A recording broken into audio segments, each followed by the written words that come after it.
Մեր կյանքի պատմությունը գրվում է հենց մեր ծննդյան առաջին վայրկյանից։ Հետո մեծանում ենք, կանգնում ենք հասուն կյանքի ճանապարհին ու գնում ենք առաջ։ Մեծ սեր ենք ունենում ենք նաև ձեռքբերումներ ու ցավալի կորուստներ։ Այսպիսին է մեր կյանքը։ Ողջույն սիրելի հեռուստադիտող, եթերում խոստովանություն հեռուստանախագիծն է, ես Արայիկ Համբարձումյանն եմ եւ այսօր իմ տաղավարում հյուրընկալելու եմ իմ գործընկեր, տաղանդավոր հեռուստա եւ ռադիո հաղորդավար Կարեն Մոլիտվինին։ Կարեն ջան, համեցեք։ Բարի գալուստ։ Ողջույն։ Շատ ուրախ եմ, որ հանդիպել ենք այս տաղավարում եւ միասին զրույց ենք ունենալու այսօր հրաշալի թեմաների շուրջ, Կարեն։ Կարեն, մենք այսօր կանցնենք ձեր կյանքի բոլոր ճանապարհներով։ Ու կգանք կհասնենք այս օրեր։ Կընկնենք, կկանգնենք, կհուզվենք, կժպտանք ու կներկայացնենք այս եթերի ընթացքում ձեր կյանքի պատմությունը։ Որտեղ եք ծնվել, ովքեր են ձեր ծնողները։ Ծնվել եմ Երևանում 1989 թվականին։ Ծնողները պապաս երաժիշտ Արթուր Մոլիտվինը, մամաս Անժելան Լաշկևիչ, այդ պատմությունները թե մենք որտեղից են գալիս մեր ազգանունները, որովհետև բոլորի մոտ է միշտ այդ հարցը առաջանում, թե ես էլ էի հարցնելու, թե ինչու Մոլիտվին։ Ծնվել ենք Երևանում, շատ սովորական ընտանիք, մամաս կարող էր ապրել Բելարուսիայում, բայց նա մնաց տատիկիս հետ Երևանում, Հայաստանում նրանք ապրեցին, որտեղ ծանոթացան պապայիս հետ ու մնացին Հայաստանում, ինչպես տեսնում ենք, կարելի ասել հավերժ։ Սերը նրան պահեց Հայաստանում։ Այո։ Եվ այսօր ունեք գեղեցիկ ընտանիք, ու Կարենով է ընտրել ձեր անունը, ինչու Կարեն։ Իրականում մամաս ուզում էր կամ սա էլ ինչ-որ բացահայտումների ժանրից է սա լինելու, որտեղ շատերը չգիտեն, թե այդ անունների քննարկումներ ինչպես է եղել, մամաս ուզում էր, որ իմ անունը լիներ կամ Սերգեյ, կամ Մարսել, դա այդ երկու տարբերակն է եղել հիմնականում, բայց պապաս վերջում որոշել է, որ չէ, պետք է լինի Կարեն։ Ու ինչ որ տես պատմություններ կամ ինչ որ մարդիկ ով անունը Կարեն է, հենց այդ առիթով չկա։ Պապաս ուղղակի որոշեց, որ հենց այդ անունը պետք է լինի ու Կարեն դարձավ։ Հիմա անցնենք ազգանվան, Մոլիտվին, ինչու Մոլիտվին, պատմիր ազգանվան ծագումնաբանության մասին։ Ռուսական ազգանունն է, պապիկս բնիկ Ռուսաստանի Դաշնության Մոսկվայի բնակիչ է, ով սովետական տարիներին եկավ Հայաստան, այդ ժամանակ տարածաշրջանում Սովետում, այսինքն շատ ակտուալ էր, երբ որ տարբեր մասնագետները շրջում էին տարբեր երկրներով եւ փորձում էին պիտանի լինել։ Պապիկս եղել է նկարիչ քանդակագործ եւ գալով Հայաստան նա տարբեր վայրերում, որտեղ որ կար նրա կարիքը, փորձում էր շտկել առաջացած խնդիրները, կտավներ, արձաններ, նմանատիպ աշխատանքով էր զբաղված, իսկ տատիկս մանկավարժ էր երեխաների հետ, այդ ժամանակ էքսկուրսիա են գալիս, չեմ հիշում կոնկրետ որտեղ, պապիկս գործ անելուց է լինում, տատիկս երեխաների հետ շրջում են, այդտեղ ծանոթանում են, սկսում են արդեն շփվել, որտեղից իրենց պատմությունը, այսպես ասած, սկսվում է։ Մամայիս կողմը, մամայիս ազգանունը Լաշկևիչ, մենք ընդհանրապես կապ չենք ունեցել, ես իրենից ոչ մի բան չգիտեմ, նույնիսկ չեմ էլ ուզում խոսենք, որովհետև անկեղծ բան չեմ կարող պատմել դրա մասին։ Բայց ինչու կապ չեք ունեցել։ Որովհետև մայրիկս երբ որ ծնվել է, մի քանի տարի անց նա ուղղակի թողել գնացել է, ու տատիկս միայնակ է դաստիարակել մամայիս։ Ու պապիկի մասին տեղեկություն չկա։ Չէ, ոչ մեկս տեղեկություն չունենք։ Տենց տատիկս բնիկ Բելարուսիայից, Բելարուսկայա։ Կարան, իսկ տատիկը, մայրիկը երբևէ չեն փորձել գտնել նրան։ Մենք տես խոսակցություններ ունեցել ենք, որ ուզեցել եք գտնեք, տեսնեք բան, մաման ասում էր, ես գիտեմ ինքը որտեղ է մոտավոր ապրում, հա, Հայաստանի Հանրապետության որ մարզում, որ քաղաքում, բայց երբեք ցանկություն չի առաջացել նրան գտնելու, մամայի մոտ ամենայնպես չի առաջացել այդ ցանկությունը, եթե առաջացել է նա մեզ չի ասել դրա մասին, չի պատմել, կարող ներքուստ մտածել է, ուզեցել է, ցանկացել է գնալ տեսնել, բայց նույնիսկ ինչ որ ինֆորմացիա ունենք, որ նա ընտանիք երկրորդ ուներ արդեն, երեխաներ ունի, թոռներ ունի, հիմա արդեն մեր տարիքի ծոռներ, այս sense էլի, բայց կապ չի եղել ընդհանրապես ու չենք էլ ձգտել, որովհետև նա իր հերթին չի փորձել գտնել իր տեստերը, իր կնոջը, բայց պատճառով այդքանով մեր պատմությունը ավարտվեց, այո։ Կարեն, հետո դպրոցական տարիներ, ինչպիսի աշակերտ եք եղել դպրոցում, լավ եք սովորել, թե ոչ այնքան։ Մինչև 8-րդ դասարան Հարվածային, ոչինչ, վատ չէր։ Լավ էլ չէր, բայց վատ էլ չէր։ 8-րդ դասարանից հետո այն դեռահասի տարիքն է, որ տենց արդեն ընկնում ես, չգիտեմ, քեզ սկսում են հետաքրքրել երևի ավելի հասուն, հա, շրջապատ, բակը, ես սպորտով էի այդ ժամանակ զբաղվում, ֆուտբոլի մեծ սիրահար էի, բայց եւ իմ կարիերան կարող էր գնալ այդ ուղղությամբ, բայց շատ լուրջ վնասվածք ստացա ոտքի ու հենց այդ ընթացքում երբ որ պիտի որոշվեր երկիրը կլքենք, մենք մի քանի հոգով որպես ֆուտբոլիստներ կգնանք, շարունակենք թե ոչ, ես այդ ընթացքում ստացա այդ լուրջ վնասվածքը, ես չմասնակցեցի այդ ընտրական փուլին, ինչը իմ համար շատ ցավոտ էր ու ես թողեցի ֆուտբոլը։ 8-րդ դասարանից հետո արդեն մի փոքր խնդիրներ առաջացան ուսման հետ, այսինքն ավելի դժվար էր ինձ կառավարելը իմ ծնողների կողմից, որովհետև ուսման առումով, հա, ոնց որ չէի ենթարկվում ու արդեն ուզում էի գտնել իմը, ուրիշ բան էի ման գալիս։ Դպրոցից հետո որոշեցի ստիպված անկեղծ որպես տնտեսագետ շարունակել, բայց 1 տարի սովորելուց հետո իհարկե եկավ Հայաստանի Հանրապետության պարտքս կատարելու ժամանակը, գնալ բանակ, ուսումը թողեցի դե իհարկե։ Առաջին կուրսից հետո գնացի բանակ, բանակի ընթացքում շատ sense տոններ, մտքեր, հետո ինչ ենք անելու, իմ կարծիքով բոլորի մոտ է այդպես, բանակում մտածում են վերադառնանք ինչ ենք անելու։ Եվ բեմը, որտեվ կավենի հետ շատ մեծ կապ ունեի դպրոցական եւ ուսանողական տարիներին, այդ տեղից ավելի շատ սկսվեց։ Բանակում արդեն հավաքեցինք մեր թիմը կավենի, կորպուսներում, ընդհանրապես մասնակցեցինք կորպուսում առաջին տեղ եւ այլն, մի խոսքով ամեն ինչ շատ հաջող էր, շատ լավ էր։ Բանակից հետո արդեն վերադարձա ու հարց առաջացավ ուր ենք գնալու, ինչ ենք անելու։ Ես ուզում էի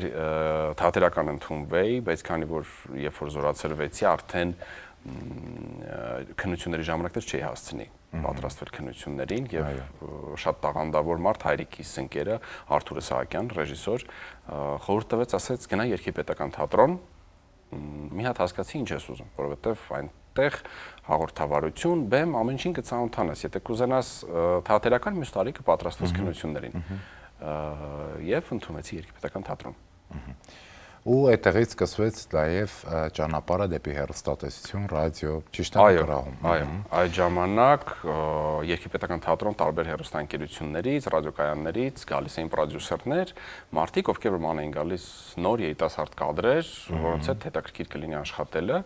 Ու պատմությունը այնքանով հետաքրքիր ստացվեց, որ ես ուշացած գնացի, իսկ մեր շատ սիրելի Արթուր Գրիգորիչը լսարանում էր ու սիրուն չէր լինի եւ հաճելի չէր լինի, եթե ես ուշացած ներս մտնեի։ Այդ իսկ պատճառով ներս չմտա ու սպասում էի, թաքնված, սպասում էի, թե երբ է նա դուրս գալու։ Երբ որ նա դուրս եկավ, այդ ժամանակ իր հետ էր Դարքսամեկ հեռուստաընկերության այդ ժամանակվա պրոդյուսեր Գոր Հարությունյանը, այսինքն մենք չշփվեցինք ընդհանրապես։ Իրենք դուրս եկան գնացին եւ տաղանդավոր երաժիշտ Բրդեին, չգիտեմ բոլորը կիմանան, Արմենը, իր կինը Նատալին մեզ դասավանդում էր Երգիպետական թատրոնում։ Վոկալի մասնագետներ էր Նատալին։ Նատալին ասեց Կարեն դու պարտադիր Գորի հետ պիտի շփվես, որովհետեւ դու չես եղել լսարանում։ Ու 50-ից երևի 20-ից ավել մոտ 50 տարբեր աշակերտներ կային, ովքեր որ Դարքսամեկ գնացին, կամաց մաղվեցինք, մնացինք մի քանի հոգով եւ այդտեղից սկսվեց արդեն որպես հաղորդավար, որպես Դարքսամեկ հեռուստաընկերության հաղորդավարի կարիերը։ Կանեն մի փոքր խոսենք ձեր ընտանիքի մասին, ձեր ստեղծած ընտանիքի մասին, կնոջդ, երեխաների մասին։ Որտեղ հանդիպեցիր կնոջդ, պատմիր այդ պատմությունը եւ արդյոք եղավ օրիգինալ սիրո խոստովանություն։ Լավ, սկսենք սենց։ Մենք երեխա ենք եղել, երբ որ ճանաչել ենք միմյանց, մենք մի բակում ոչ թե մեծացել ենք, իրենց բարեկամները մեր հարևաններն էին։ Ու նրանք ընտանիքով շատ հաճախ գալիս էին այդ բարեկամների մոտ, դե մի հարգի տարբերություն, հանդիպում ենք, շփվում ենք, խաղում ենք, այն ժամանակվա գործնագործ 7 քար խաղեր խաղալով եւ այլն, մետր մեր մանկությունը, տենց ճանաչել ենք։ Հետո մի քիչ ավելի հասուն տարիքում արդեն կապ չկար ընդհանրապես, բանակից հետո մենք երկուսով մասնակցեցինք մի հարսանիքի, որտեղ իրենց բարեկամի հարսանիքներ, որտեղ կրկին հանդիպեցինք, բայց այդ ժամանակ ես տենց եմ, որ շատ տարված երիտասարդ էի, շատ էի ընկերություն անում աղջիկների հետ, հա։ Ինչից հետո հասկացա կամաց, որ չէ, այս մարդն է իմը։ Ճիշտ է, շատ մեծ դժվարություններով։ Ես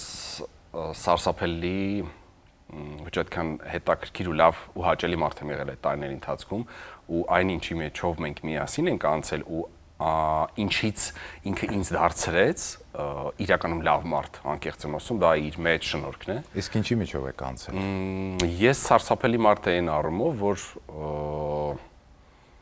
ես շատ եմ խաբել նրան իրականում։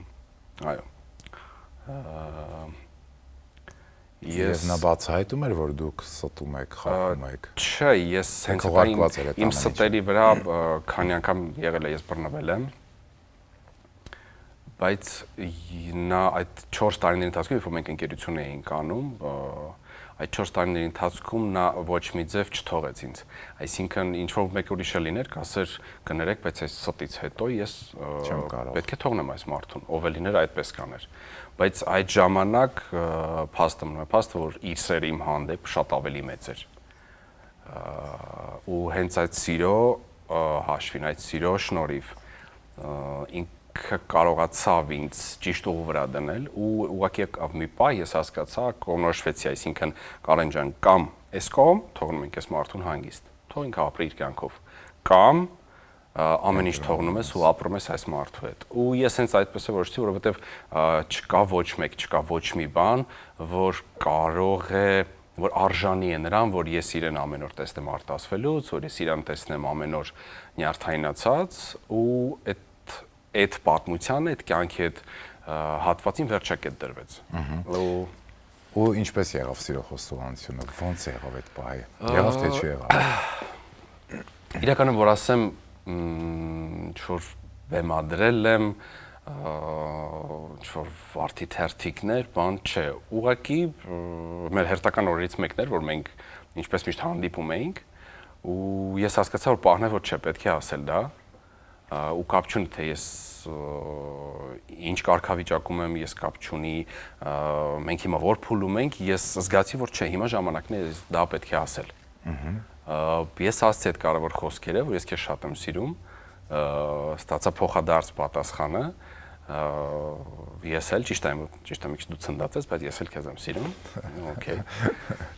Եվ այդպես սկսվեց ամեն ինչ։ Իսկ եղավ հարսանիք։ Հարսանիք եղավ, հարսանիքը մենք արեցինք փոքր, ի սկզբանե որոշել էինք, որ երկու ընտանիքները պետք է լինեն ու մեծ շրջագայություն պետք է կազմակերպեինք, շատ երկար ու մեծ, շատ սիրուն շրջագայություն էինք որոշել անել։ Երկու ընտանիքներով թեթև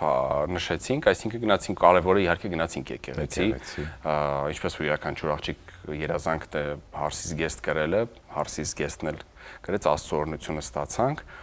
Երկու ընտանիքներով հավաքվեցինք, նշեցինք ու մի քանի օր հետո որ պետք է մեկնենք, եղավ դեպք, որը որ մեզ ստիպեց կանգ առնել, խոսքը գնում է կնոջս ընտանիքի հետ կապված, եւ մենք որոշեցինք սպասել մի փոքր, ամեն ինչ հանդարտվի, հասկանանք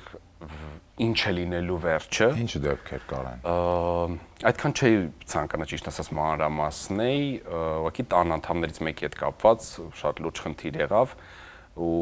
շատ սխալ կլիներ այդ ժամանակ մեր մեկնել է երկրից, անկախ նրանից, թե բոլորը ես վստահ եմ կհասկանային, որ մենք նորապսակներ ենք եւ գնում ենք շրջագայության, դա շատ նորմալ է։ Բայց մենք որոշեցինք սպասենք, տեսնենք ինչ կլինի վերջը, նոր կգնանք, ձգձգվեց, այսինքն այն ինչ որ պետք է լիներ, շատ երկար ժամանակ տևեց, իսկ ընդամենը մի ամիս հետո քնարուն արդեն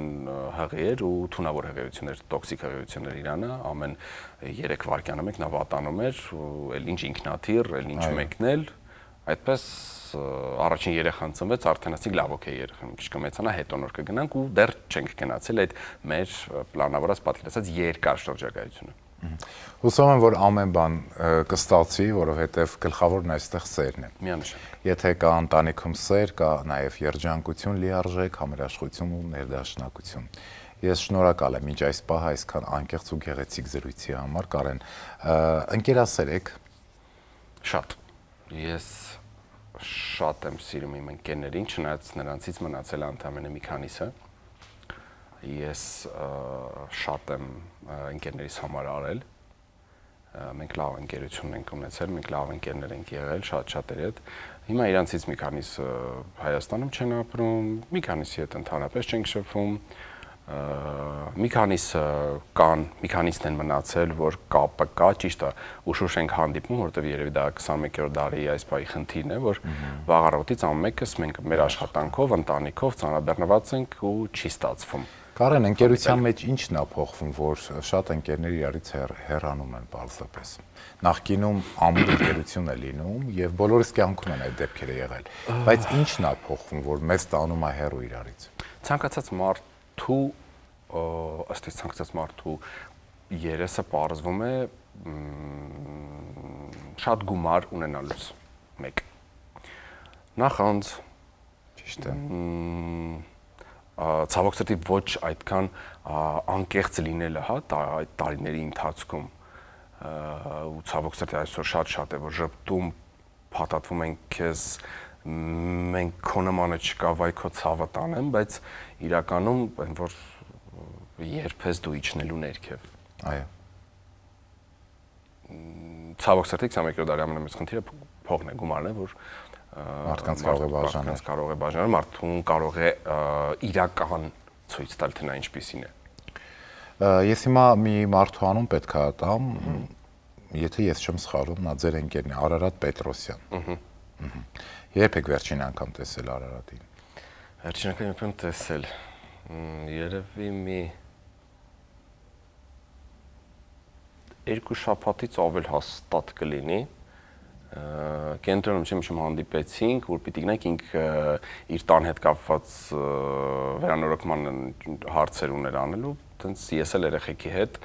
պարապմունքների պետք է երեխեքին տանու, տենց հանդիպեցինք մենք։ Հիմա նորից կհանդիպեք, որովհետև Արարատ Պետրոսյանը հենց հիմա գալիս է մեր տաղավար։ Արարատ ջան, համեցեք ու միացեք մեր զրույցին։ Մեզ է միանում Կարենի ընկերը Արարատ Պետրոսյանը, համեցեք։ Հիմա պիտի վերկենամ դիմավորը։ Իհարկե։ Իմ ամենատաղավար ամենալավ։ Համեցեք, զբաղեցեք ձեր տեղը, բարով եք եկել մեր տաղավար, ուրախ ենք ձեր ներկայության համար։ Քանի տարվա պատմություն ունի ձեր ընկերությունը։ Առաջին տարիներից։ Առաջին դասարանից մի հատ նկար կա, չգիտեմ, այդ նկարը միշտ այնպես ասոցացվում է մեր տունն է, Կարենի մոտ չգիտեմ կա թե չէ։ Այն առաջին դասարանում, որ մտնում են դասարան, ռակուրսը այնց է, որ ես ու Կարեն ենք, այսինքն առաջի շարքում Կարենն է, ոնց որ հետևի ֆոնում ես եմ։ Ու ես եմ փախած փրեկնչիտով, մանր շապիկով։ Փրեկնչիտով։ Առաջի դասարանից չեմ հիշում, առաջի դասարան, երկրորդ այդքան էլ մոտիկ երևի չենք եղել, շփման տեսանքին հետո շփումը չի եղել։ Մեր շփումը չգիտենք այդ տարիքում։ Հա, այդ տարիքում շփումը մի քիչ բան է։ Շփումը սկսվել է մի քիչ բարձրից, կարծում եմ երևի 4-ից։ 4-ից ու մինչև հիմա։ Չարաճը չէր Կարենը դպրոցում։ Չէ, ասի, տենց չարաճ չի, բայց ակտիվ։ Ակտիվ։ Այսինքն ակտիվ,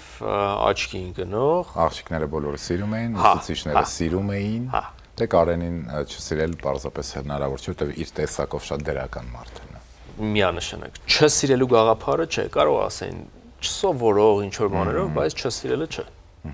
Իսկ շատ եք այդպես վեճեր ունեցել այլ տղաների հետ, այլ ընկերական խմբավորումների հետ, թե տարիներին չկային։ Դե մերը եթե թույլ կտակ Իհարկե, եթե պետք է իհարկե պետք է սկանան։ Մենք երբ որ սովորում էինք Նանսենի անվան 62 միջնակարգ դպրոցում, մեր մոտ կար եւ ռուսական կորպուս եւ հայկական կորպուս։ Մերը ռուսական կորպուսներ եւ ռուսական հայկական կորպուսների բախում միշտ էլ եղել է, այսինքն աղջիկների համար կամ պարզապես որ ռուսական դասարան եւ հայկական դասարան, բայց այդ շատ տղաներից ում հետ մենք վիճել ենք բախումները, այդ կռիվները որ եղել է, մենք հիմա շատ մեծ սիրով ջիգարով շփում կա։ Ընկերություն չենք անում, բայց շփվում ենք, երբ էլ իրար տեսնում ենք, այն որ չկա այն ինչ որ եղել է։ Արարատ, ինչ հետաքրքիր պատմություն կհիշեք ձեր այս տարիների ընթացքում, որ կապված է Կարենի հետ։ Թեկուզ դպրոցական, թեկուզ ավելի հասուն տարիների հետ կապված։ Բավականին շատ, то есть մատի վրա թվարկելը քիչ է։ ինչ կարամ հիշեմ, որը այտենց ակնհայտ տպավորվածներից մեկն է Կարենը կհիշի, ինձ թվում է դա կախված է մեր հողամաս դաչայի հետ։ Մեր շատ սիրելի բոլորիս կողմից, մեր ընկերության կողմից վայրերից մեկը։ Դա բավականին շատ ժամանակ ենք անցկացրել, մնալով, Քեֆ անելով, ուրախանալով եւ ամենը ինձ թվում է Լողավազանի մեջ ընկնել է։ մեկ դա եւ մյուսը պարատանյութ ծառերին հասցնել, ասենց ասած։ Ու եւ ինչ տեղանց ծառերը չորացան։ Ծառերը չչորացան, հարցը նրանումն էր, որ պարատանյութի չափսը Մեկ գրուզավիկ պարատանյութ էինք կովի, ասենց ասած, աթար ծառերի տակ լցնում։ Այո։ մեկ կամած, որը որ ուղակի դարպասների դեմը լցվեց ու պետք էր դա բոլոր մատակարարենք, որ ծառերի դարպասները տակ փակվեր։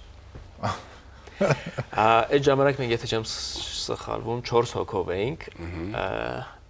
Ես եւ մեր ընկերներից մեկը մենք սկսեցինք խուսափել, որովհետեւ պապիկը Արարատի վերևը կանգնած էր ու նայում էր հանկարծ չլինի մեկը, որ խուսափի աշխատանքից։ Մենք վերցնում էինք, իջացնում էինք ներքև, իբր շատ երկար էր տևում այդ ամեն ինչը ու թաքնվում նստում սպասում էինք, լավ դե իրենք վերևը ընդեղ լցնում են, ասում մեկ է պապիկը եկավ, տեղերով փոխվում եք, դուք վերև գնացիք։ Չէ կարող գլուխ պահել։ Իսկ մյուսը, որ Արարատի պապիկի հետ լողավազանի կողքը պատեր 2 մետրանոց բարձր, ծառն էինք կտրում, ճղերն էինք կտրում, այսինքն, ու մի ճյուղ կա շատ ծանր էր, որտեղ որ ես կանգնած կտրում էի, չհասցրեցի տակից փախնեմ, ու ես եւ այդ ճյուղը ամբողջ ընկանք լողավազանի մեջ, ու բոլորը դուրս եկան, այդ ինչ եղավ, հաստատ Կարենը ճյուղը հետը ընկել են բասեին։ Այո, այդպես էր։ Նաև ձեր ընկերության հետ կապ ունի կինո խաղ բառերը կապ ունեն։ Այո։ Եթե չեմ սխալվում։ Կինո խաղ։ Կինո ու խաղը, որ կինոն ու որ խաղը։ Եթե ես ճիշտ եմ հիշում, չխափենք, դա կլիներ փախուստ բանտից, երբ որ մենք չենք գնում դասի սենց ասած, չգիտեմ փախնել, ու մենք հավաքվում ենք երեքով։ Շատ ակտուալ էր այդ ժամանակ այդ սերիալը։ Այդ դեպքում, մենք հավաքվում ենք մեր տանը, նու սպասում ենք սենց ասած։ Դպրոցը մեր տան շատ մոտիկ էր, բուկվալն երևի 3 քայլ ենք կողմ։ Սպասում ենք, դասը սկսվում էր, մենք վերադառնում ենք տնեցիկ, գնում էինք, մենք վերադառնում էինք տուն ու դա տևում էր շատ երկար, մինչև երեկո, մինչև գործից վերադառնալը, մենք զբաղվում էինք դրանով։ Դա կինոն դպրոցական տարիներին էր եւ խաղը ինձ թվում է դա վերջի տարիներն էր ուսման։ Խոսքը հավանաբար Counter-Strike Need for Speed-ի մասին է։ Այո։ Երբ որ ես պետք է սովորեի, իրանք մի քիչ ազատ էին։ Ինքը նստած սովորում էր հենց հետա, իսկականորեն ասել էին, չէ, դու պիտի կարդաս, չէ, դու պիտի սովորես։ Մենք նստած խաղում էինք, ինքը ասես մեր կողքը նստած խաղում էր, ասում էր, չէ, դուք խաղացեք, դե բա առածա որ պիտի խաղանք, բայց ինքն էլ էր ասես աչքով այնտեղ էր, սենց, բայց փարկաստուն Արարատը այսօր հենց այդ ընթերցելու շնորհիվ, այդ սովորելու շնորհիվ երևի չհամաչեմ այդպես ասեմ, հա, մեր քաղաքի IT ոլորտի լավագույն մասնագետներից մեկն է։ Բրավո։ Մի քիչ բարձր, բայց ամեն դեպքում կրթությունը լավ բան է եւ շատ կարդալը տալիս է իր արդյունքը մի օր անպայման։ Արարատ, շնորհակալ եմ, որ եկաք միացաք մեր զրույցին։ Շատ ուրախ ենք ձեր ներկայության համար եւ հիմա մենք ձեզ կճանապարհենք ու կշարունակենք զրույցը Կարենի հետ։ Ինչ որ բան ունեք ավելացնել։ Սպասի կգնաս։ Իսկ թվում է։ Շնորհակալ եմ։ Ապրեք, որ միացաք մեր զրույցին։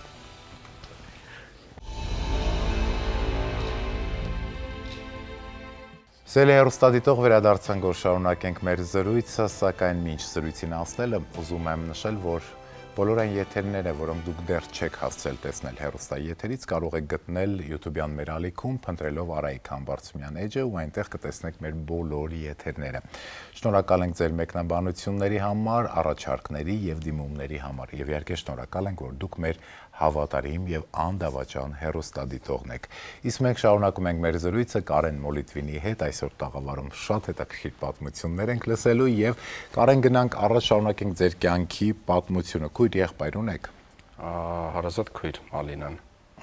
Մեծ է ձեզանից։ Ինձանից 2 տարի մեծ։ Իսկ ավելի շատ դուք եք նրանից խորհուրդ վերցնում, թե նա ձեզանից։ Հիմա մի տեսակ մեր շփումը քչացել է, այսինքն քչացել նկատի ունեմ ոչ թե մենք վիճել ենք կամ կապը չկա, չէ, նա վաղ առավոտից դուրս է գալիս աշխատանքի եւ երեկոյան ժամը 8-ին, 9-ին խցանումների մեջ մի կերպ հասնելով տուն, այդ ընթացքում ես էլ իմ ընտանիքով եմ լինում, այսինքն ֆիզիկապես զուտ չի ստացվում հանդիպել, բայց հեռախոսակապը, իրար հետ գրվել, ինչպես միշտ ավանդական իրար ռիլեր ուղարկել ու ծխկվել, այդ ամեն ինչը կա ու կա, բայց այդ ֆիզիկապես հանդիպել, տեսնել շաբաթ-կիրակի կարող է հաջողացնենք, բայց շաբաթ-կիրակի էլ թե նա որպես հորքուր լինելով իր եղբոր երեխաներին կարող է զբաղացնել կամ ինչ-որ մի տեղ գնալ կամ ինքն է իր անձնական գործերով, այսինքն շփումը ցավոք սրտի այդքան շատ չի լինում հիմա, ինչը ժամանակին շատ է լինում։ Իսկ խորհուրդների մասով անկեղծ որ ասեմ վերջին անգամ չեմ հիշում, որ մեկս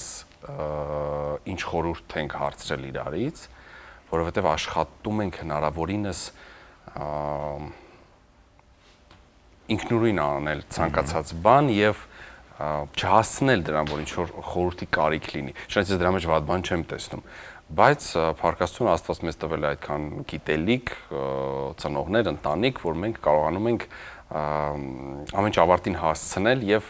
չձգտել այդ խորհրդին, լավ, այսպես ասեմ։ Կարեն, հիմա ես կմոտեցնեմ այս գաղտնի արկղը, որի մեջ քեզ պատկանող իրեր կան, դեպ այստեղ է նաև քո նամակը։ Ձեր մանկության ամենաառաջին իրը։ Հո։ Սա ձերն է, ճիշտ է։ Սոսկան այո։ Սա ձերն է։ Ու այստեղ մի շարք այսպիսի բաներ։ Մեքենաները։ Սրանք ձերն են, այս մեքենաները։ Այս երեքից ո՞րն է եղել ձեր ամենասիրելին։ Շատ ավելի շատ սիրելիները կային, բայց այս մեկը ինքը ամբողջությամբ բաց երկնագույն է եղել, բաց կապույտ, հենա մեջից էլ է երևում։ Ու գուրնալ թափվել է հակարների։ Այո։ Ես շատ մեծ քանակությամբ կոլեկցիոն այսպես մեքենաներ ունեմ, որոնք մինչ օրս այսպես իդեալական մնացել են։ Սա ես եւ papas որոշեցինք ներկել դա այն տարիներն էր, որ զբաղմունք չուներ։ Մենք մեր զբաղմունքը եղել է կամ բակում խաղալը կամ sense մեքենաներով խաղալը, չգիտեմ, եթե ունեիր խաղալը։ Սա երևի այսինքն իմ ամենասիրելիներից ունեիր դա ճոխություն էր իրականում այն տարիների համար։ Այո։ Այնպես որ սրանք նորից գնում են այստեղ, հետո անպայման քեզ հետ կտանեցնում, որտեղ սա քո մանկության հիշողությունների արխիվից է բերվել մեր տաղավար։ Կարեն, լինելով հաղորդավար եւ հեռուստատեսությամբ եւ ռադիո եթերներից բազմաթիվ նախագծեր եք վարում, վարել եւ նաեւ կորպորատիվ միջոցառումներ եք վարում։ Ֆորմատային որն է ձեզ ավելի հոգեհարազատ, կորպորատիվ միջոցառում վարելը, ես գիտեմ որ դրանք տարբեր ֆորմատներ են, ամենևին իրար նման չեն, բայց որտեղ եք դուք ավելի ձեզ կոմֆորտ զգում, եթերում թե կորպորատիվների բեմում։ Անկեղծ ես երազում եմ գա այդպիսի մի օր, ես ունենամ TV-ում մի լավ պրոյեկտ, զբաղվեմ այդ պրոյեկտով, չվարեմ ընդհանրապես ոչ մի կորպորատիվ, վարելուց էլ ունենամ ընտրության հնարավորություն, կուզենամ կվարեմ, կուզենամ չեմ վարի, ու կուզեի ամբողջությամբ լինել TV-ում, ապրել այդ պրոյեկտով, վաստակել այդ պրոյեկտով, երեխայի պես մեծացնել, զարգացնել, ծաղկացնել եւ տանել դեպի, չգիտեմ, դեպի եզեք, դեպի ամենամեծ բարձունքներ։ Ինչի մեջ է կյանքի արժեքը։ Ընտանիք։ Ամեն ինչի հիմքում այսօր ընտանիքն է։ Այսօր ընտանիքը այն վայրն է, որտեղ կարելի է թաքնվել փոթորիկից։ Երբեմն փոթորիկն է հենց տան մեջ, ընտանիքում։ Եթե կա ընտանիք, եթե դու նվիրված ես քո ընտանիքին, եթե դու սիրում ես քո ընտանիքը, քո մոտ ամեն ինչ ստացված է, որովհետև դա հենց այն վայրն է, դա այն անկյունն է, որտեղ քեզ գնահատում են, որտեղ քեզ բարձրացնում են, քեզ ընդունում են այնպես, ինչպիսին որ դու կաս։ Դու կարող ես լինել պարտված, դու կարող ես լինել ամենաներքևում, դու կարող ես լինել անհաջողակ, դու կարող ես լինել չստացված մարդ։ Քեզ ոչ մեկ այս աշխարհում չի ընդունելու, բացի քո ընտանիքից։ Եվ եթե դու քո տեղն ունես ընտանիքում, ամուր պահում ես քո ընտանիքը, վստահ դու հասնելու ես ամեն ինչին։ Ու ցանկացած բան ընտանիք կազմելուց, աշխատանք ընտրելուց, հանդիպման գնալուց դու այնքան թեթև, անկեղծ, լավ երջանիկ ես գնում, որովհետև դու ունես ամուր ընտանիք, մարդիկ, ովքեր քեզ շատ սիրում են, ու ըստ իս այդ դեպքում ամեն ինչ հնարավոր է։ Այո։ Շատ են եղել կյանքում հարվածներ թիկունքից։ Անկեղծ չեմ հաշվել, հա, բայց եղել են ու շատ, թվով չասեմ, բայց շատ դեպքեր եղել են, ինչը ոչ թե երևի շնորհակալ եմ ավելի շատ այդ հարվածների համար, որովհետև շատ տխուր կլիներ ու շատ վատ կլիներ այդ հարվածներից հետո ընկնել ու մնալ, չգնալ, չշարունակելը։ Հենց այդ հարվածների շնորհիվ նախ բացահայտում ես մարդկանց, այդ հարվածների շնորհիվ ավելի ես ամրանում, ավելի ես կենտրոնանում քո նպատակների վրա եւ գնում առաջ, ել ավելի է ստիմուլ է դառնում, ել ավելի ենք է ստիպում շարժվել առաջ, չհանձնվել։ Ճիշտ է։ Ինչն է այդ մարդկանց նպատակը, ինչու են նրանք հարվածում մեր թիկունքներից։ Երևի դա իրենց կյանքում դերն է, իրենց նպատակն է այդպեսին, Աստված մեզ ծանոթացրել եւ մեր կյանք է բերել նմանատիպ մարդկանց, որովհետեւ ըստ իս կարգն է տենց, կարգն է յուրաքանչյուր մարդու կյանքի, յուրաքանչյուրս էլ ունեցել ենք այդ ամեն ինչը մեր կյանքում ու ես դա նորմալ եմ նայում դրան, ցավոք սրտի նրանք շատ են, առհասարակ ոչ թե միայն իմ կյանքում, շատ են նմանատիպ մարդիկ ու պետք է համակերպվել, պետք է ճիշտ ապրել, պետք է զգույշ լինել եւ ցավոք սրտի պետք չէ ամեն մեկին վստահել։ Այո։ Կյանքում հայտնված փոթորիկներին ինչպես եք դիմակայում։ Սիրով, որովհետեւ նորից եմ ասում, ես հիմա գնալով էլ ավելի շատ եմ համոզվում, որ այն ինչ պետք է լինի, դա լինելու է։ Այո։ Անկախ նրանից մենք հիմա տվայտվենք, վազենք, գլուխս պատով տամ, այն ինչ որ վաղը պետք է լինի, դա լինելու է։ Եվ ինչ լինում է ժամանակին։ Ուղղակի պետք է պատրաստ լինել։ Նորից եմ ասում, ամուր պինդ պետք է բռնվել քո ընտանիքից եւ ցանկացած փոթորիկ հաղթահարելի է։ Դժվարությամբ շատ երկար ժամանակ կարող պահանջվի, բայց հաղթահարելի է։ Ինչ կլիներ մեզ հետ, եթե կյանքում սեր չլիներ։ Ոյ, չենք լինի մենք, որովհետեւ այս կյանքում ամեն ինչ սիրով է արվում։ Եթե չլինի սերը, չի լինի ոչինչ ու ոչ մեկ։ Նույնիսկ ցավոք սրտի դա պետք է ասեմ, նույնիսկ պատերազմներն են արվում սիրով։ Նույնիսկ ցանկացած աշխատանք, նույնիսկ երբ որ մարդուն ցավացնում են, դա սիրով են անում։ Երբ որ քանդում են մի բան, դա սիրով են անում։ Ամեն ինչի հիմքում սերն է։ Միգուցե իմաստային մի փոքր տարբերվի, հա, բայց այս կյանքում եթե չլիներ սերը, ես վստահ եմ, որ չէր լինի նույնիսկ երկիր մոլորակ ու մարդկությունն էլ չէր լինի։ Իհարկե։ Կարեն, ինչ է ձեր կարոտի անունը։ Ոյ, չգիտեմ, երբեք չեմ մտածել, որ սա այն հարցերից է, որ նույնիսկ ասեմ կարող եք մի քիչ ժամանակ տալ կամ Իհարկե։ Չգիտեմ, անկեղծ այս պահին չգիտեմ ինչ ասեմ ձեզ։ Կյանքում լռությունն եք ավելի շատ սիրում, թե աղմուկը։ Մեծանալով, հա, գնալով էլ ավելի ես ձգտում լռությանը, որքան էլ որ ապրում ես ակտիվ կյանքով, մշտապես մարդկանց մեջ լինելով, մշտապես տարբեր X միջոցառումներ, պրոյեկտներ,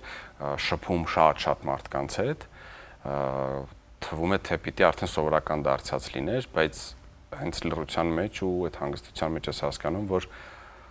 այստեղ կարելի է ինքդ քո հետ խոսալ, շփվել, հարցերի շուրջ մտածել, հիմա այդ հարցի շուրջ ես անկեղծ երևի մոտ ժամանակներս մտածելու եմ, ինքս իմ մեջ քննարկելու եմ։ Հիմա արդեն էլ ավելի շատ ձգտում եմ լռությունն ու հանգստությունը։ Ինչը փոխվեց մեր կյանքում, որ մի տեսակ այլ ընթացքով ենք հիմա մենք ապրում եւ կարծես թե արժեքներն են այսպես տեղաշարժվել, կորցրել է այդ բալանսը մեր կյանքի, կորել է։ Սերը պակասել է, կամ սերն այլ արժեք ունի։ Սերն այն սերը չէ, ինչը որ մենք տեսել ենք, սիրել ենք, պատկերացրել ենք։ Ժամանակները գնում են առաջ ու ժամանակների հետ մեկտեղ ամեն բանն է փոխվում։ Կարեն ինչը նա, որ մեր կյանքը մտել ու ամեն բան խառնել է։ Պիտի բոլորս էլ հիմա խոստովանենք, որ իրականում շատ բան է խառնված մեր կյանքում։ Ինչը մեզ այդտեղ տարավ։ Մեր ամենամեծ խնդիրներից մեկը շատերի, հա, որ հեռացել ենք Աստծուց։ Այո։ Մենք հեռացել ենք եկեղեցուց, մենք ընդհանրապես չենք բացում կտակարանը, մենք դիմում ենք Աստծուն, երբ որ մեզ պետք է։ Մենք երբեք շնորհակալություն ասելու համար չենք դիմում։ Մենք երբ որ միտեղ ցավում է, միտեղ խնդիր կա, մի բանի պակաս ու կարիք ունենք, այդ ժամանակ ենք վազում Աստծու մոտ, խնդրում, աղոթում, պահանջում, բայց մենք շնորհակալություն չենք ասում այն ամենի համար, ինչ որ ունենք։ Մենք սահմանափակվում ենք պարզապես ման վառելով։ Ես իմ մեջ իմ Աստվածն ունեմ, սիրում, հարգում եմ, ես բան չունեմ ասել նման մարդկանց, ես եմ որ ամենը իր իրավունք ունի։ Ես եւ իմ երեխաները, իմ ընտանիքը, մենք պատարակների մասնակցում ենք, իմ երեխաները ընթերցում են կտակարան, իրենց մայրիկը իրենց ընթերցում է, իրենք լսում են, իրենք ծանոթ, իրենք գիտեն ով է Աստված, իրենք գիտեն ով է ինչ է եկեղեցին, գիտեն պատվիրանները, նրանք շատ բան գիտեն հոգևոր կյանքից, բայց ցավոք սրտի նորից եմ ասում, այսօր շատերս հեռացել ենք եկեղեցուց, դա ամենամեծ խնդիրն է ու ես վստահ եմ, որ այստեղ մեղավորությունը բոլորինն է, եւ պետությունն իր հերթին, եւ եկեղեցին, եւ մենք առաջին հերթին մենք, եթե ես չեմ ուզում գնամ եկեղեցի, ոչ պետությունը, ոչ եկեղեցին ինձ չեն կարող համոզել, չնայած շատ տարբեր ինչ որ գաղափարներ, պրոյեկտներ, ինչ որ ջանքեր արվում են, որ բերեն մարդուն կրկին եկեղեցուն դրան առաջ, բայց ցավոք սրտի դեռ չեմ կարող ասել, որ ստացվում է։ 2020 թվականից հետո, պատերազմից հետո իմ կարծիքով բոլորի կյանքն է փոխվել։ Մենք չգիտենք ոնց ենք ապրում, մենք չգիտենք ուր ենք գնում։ Մենք ուզում ենք շարունակել, ստեղծել, արարել ու ես այն մարդկանցից եմ ու իմ ընտանիքը այն ընտանիքներից է, որ մենք ամեն կերպ կարճում ենք ամեն ինչից, որ չլքենք Հայաստանը, մնանք այստեղ, աշխատենք, ստեղծագործենք ու գնանք առաջ։ Ես չեմ ցանկանա ունենամ առիթ ու պատճառ, որ ասեմ ես գնում եմ։ Այո։ Եվ բոլորն էլ էմոցիոնալ առումով շատ զգայուն են դառել հիմա, շատ։ Ու ցավոք սրտի շատ-շատերի մեջ մի տեսակ չարություն կա մտած։ Ճիշտ է։ Էլ ավելի արտահայտիչ է դարձել այդ չարությունը, նախանց կա մտած, էլ ավելի արտահայտիչ է դարձել։ Երևի սերն է պակասել։ Համամիտ եմ Կարեն, լիարժեք համամիտ եմ ձեր արտահայտած մտքերի հետ։ Քանի որ դուք հիմա խոստովանության տաղավարում եք, ում ինչ ունեք խոստովանելու այս պահին։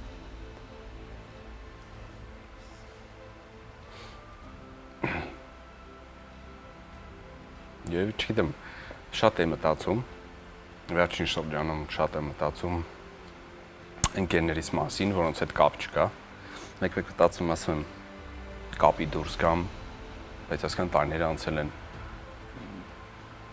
եթե պետք լինեինք իրար կապի դուրս կգայինք։ Կանկեղծանամ իրանց հետ, որ շնորհակալ եմ իրանց այն ամեն ինչի համար, ինչ իրար հետ ապրել ենք, տեսել ենք։ Կանկեղծանամ ծնողներիս հետ, շնորհակալ եմ իրենց ամեն ինչի համար։ Քիչ, շատ, լավ, վատ, շնորհակալ եմ, պարտական եմ։ Շնորհակալ եմ կնոջս, որ ցանկացած պահի իմ կողքին է եւ միշտ զարկը տվել է առաջ գնալու, չհանձնվելու։